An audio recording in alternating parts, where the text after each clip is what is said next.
Leo ndo nimekuja kugundua kumbe Watanzania ni wajanja kuliko watu wengine. Kuna watu walikuwa wanafikiria kwamba Watanzania bana ni wa kuambiwa tu wanakurupuka. Kumbe Watanzania ni wajanja. Sema huwa wanadeshi tu. Yaani mtu alikuwa tunaenda tukaandamane. Sasa Watanzania wakasema ngoja tukuonyeshe msimamo wewe unasema tukaandamane. Wakanunua vyakula. Wakanunua chups. Mayai. Kila kitu kiragaso wakaingia ndani wa Tanzania. Huyo aliyekuwa anasema tunaandamana, halafu yuko nchi za nje, sijui yuko Oman, sijui yupo wapi, yupo Marekani. Yeye hajagi. Tukamuonyesha sisi ni mjanja zaidi yake. Nani atoka akalipuliwe? Halafu huko nchi za nje huko unakula mlija na burudani. Kazi kusoma matukio kama wamekufa wangapi. Sasa Watanzania tumeshaamka. Hizo chokoro hatuna.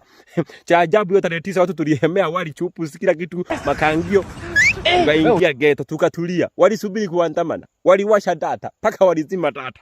Sisi huko tunaendelea kuenjoy. Tena kinachosaidia kabisa, maembe yalikuwa yameiva. Wengine hata tukuhemea sana. Tulihemea kidogo tukapurua na maembe tukaanza kula.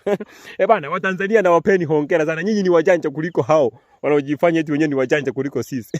Tumeshawajua malengo yenu.